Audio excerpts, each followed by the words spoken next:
ఇండియాలోనే #1 varicose veins hospital Avis vascular centre. Telugu భాషకు గమ్మత్తు ఉంది. తెలుగు భాషలో అన్న అన్న మాట అత్యంత పవిత్రమైన మాట. నాతో ఒకప్పుడు ఒక పోలీస్ అధికారి విజయవాడ నుంచి గుంటూరు కారులో ప్రయాణిస్తూ ఆయన నాతో మాట అన్నారు. ఆ మాట నాకు ఎప్పటికీ అలా జ్ఞాపకం ఉండిపోయింది. పూర్వకాలంలో పక్కింట్లో ఉన్నటువంటి ఆవిడ్ని చెల్లాయి అని పిలిచేవారండి. ఆ చెల్లాయి బావగారు అని పిలిస్తే చటుక్కున దోషం నేరం చేయబుద్ధి వేయదు. ఒకవేళ అవతల వారు ఏదైనా పొరపాటు చేసినా చెల్లాయిని పిలిచాం, ఫోన్లే అన్నగారు క్షమించేద్దాం అనిపిస్తుంది. ఆ పిలుపులు పోయి పేర్లు పెట్టి పిలుచుకోవడం వచ్చిన తరువాత నేరాల సంఖ్య పెరిగిందండి. అన్నయ్య గారు చెల్లాయి అని పిలుచుకున్న రోజుల్లో ఇన్ని నేరాలు లేవు. ఆ సంస్కృతి పోవడం నేరాల సంఖ్య పెరగడానికి కూడా కారణం. అది మళ్ళీ రావాలండి.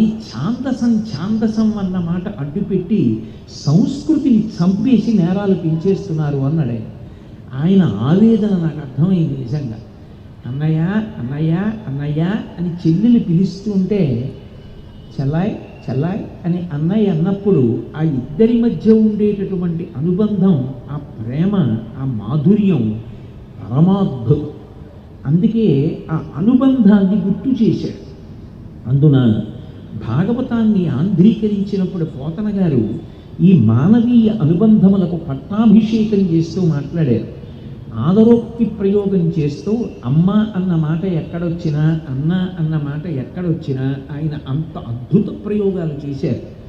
అందుకే వసుదేవుడు కంసుడితో మాట్లాడుతూ అన్నాడు, అన్నవు నీవు చెల్లెలికి అక్కట మాడలు చీరలిచ్చుటో మనన చేయుటో మధుర బంజుల భాషలను ఆధరించుటో చేయక మిన్నుల మ్రోతలి నిజము మీలిని చంపకుమన్న మాని రావన్న సహింపుమన్న తగదన్న వధింపుమన్న వీడెదన్. ఆయనకి అన్నగాడుగా బావగారు, కానీ ఆ అన్న అన్న అన్న అని 1-4 మాటలు అనడంలో నువ్వు ఆమెకు అన్న ఆ మాట వెనక ఉన్నటువంటి సౌహార్ద్రతని అర్థం చేసుకో. చెల్లెలి కష్టం తీర్చినవాడు అన్న కానీ చెల్లెల్ని కష్టపెట్టిన వాడు అన్న ఎలా అవుతాడు? అసలు ఆ మాటకి కళంకం అది. నువ్వు అలా ప్రవర్తించకూడదు. కాబట్టి అన్నవు నీవు చెల్లెలికి జ్ఞాపకం చేశాడు, అనుబంధాన్ని గుర్తు చేశాడు. ఆవేశంలో మర్చిపోయావా? అన్నవు నీవు చెల్లెలికి అక్కట మాడలు చీరలిచ్చుటో. ఇంటికి అక్క చెల్లెలు వచ్చింది అంటే ఆమె మనసు గాయపరచకుండా నువ్వు ఏమిచ్చావన్నది చూడదు ఆడపిల్ల.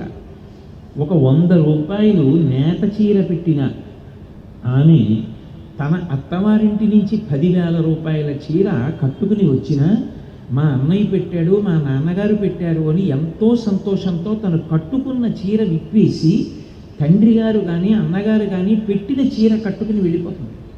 పుట్టింట్లో పెట్టిన చీర కట్టుకుని పుట్టింటి వాళ్ళకి నమస్కారం చేసి వెళ్ళిపోతుంది ఆ పిల్ల. అటువంటి ప్రేమ లోకంలో ఇంకెక్కడా ఉండదు. అన్న పెళ్ళవుతోంది అంటే సందడంతా చెల్లెళ్ళే. ఆ పెళ్లి కొడుకు వెనక కూర్చుని ఎంత మురిసిపోతుందో. నేను ఒక్క మాట అంటే అదేదో కృతకంగా సభలో రంజిల్ల చేయడానికి నేను అంటున్నానని అనుకోవద్దు. అది నా గుండె లోతుల్లోంచి వస్తున్న మాట. ఆడపిల్ల లేని ఇల్లు పరిపూర్ణమైన ఇల్లులా నాకు అనిపించదు.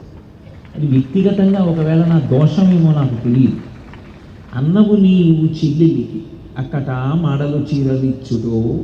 ఓ చిన్న బహుమానం ఏదైనా ఇస్తే మా అన్నయ్య ఇచ్చాడు, మా అన్నయ్య ఇచ్చాడు అని ఎంత పొంగిపోతారో. ఏదో పుస్తకం వెళ్ళిపోతుంటే అప్పుడప్పుడు ఈ పుస్తకం చదువుతుండమ్మా అంటే 10 మందికి వెళ్ళి మా అన్నయ్య చాగంటి కోటేశ్వరరావు మా అన్నయ్య ఈ పుస్తకం ఇచ్చాడు, నన్ను చదవమన్నాడు అని ఎవరైనా వస్తున్నారు అనేటప్పటికీ కనపడేటట్టుగా ఎదురుగుండా బల్ల మీద పెట్టి ఎవరిచ్చారు అంటే మా అన్నయ్య చాగంటి కోటేశ్వరరావు భావన తేదీన బహూకరించినాడు అని ఆ అట్ట మీద రాసి. ఎందుకు అదంతా అంటే ఆ అన్నయ్యకి నేను చెల్లెల్ని, వాడు పనికొచ్చినవాడా పనికి మాలినవాడా వదిలేయండి, ఏదో ఉదాహరణ చెప్పాలి కాబట్టి నా మీద పెట్టుకున్నాను, కానీ నేను ఏదో గొప్పవాడిని కాదు నా ఉద్దేశం. పోనీ అలాంటి చోట పెట్టుకునైనా మురిసిపోదామని పెట్టుకున్నాను, నాకు చెల్లెలు ఉంది కాబట్టి అన్నవు నీవు చెల్లెలికి అక్కట మాడలు చీరలిచ్చుటో మన్నన చేయుటో.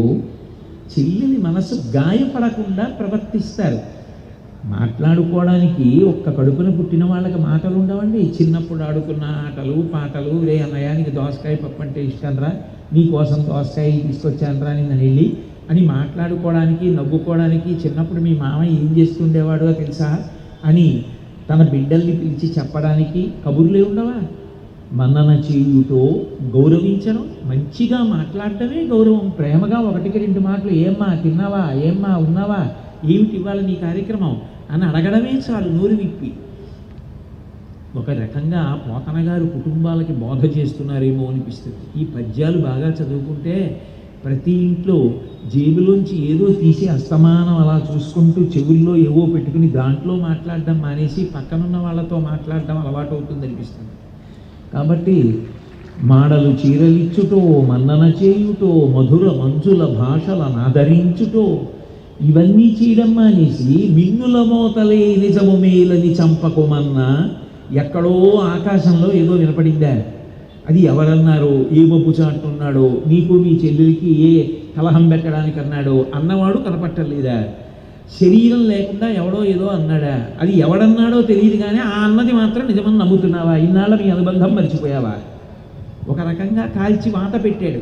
మిన్నుల మోతలే నిజము మేలని చంపకుమన్న, మాని రావన్న, వధింపకుమన్న, తగదన్న, సహింపుమన్న వీడెదన్.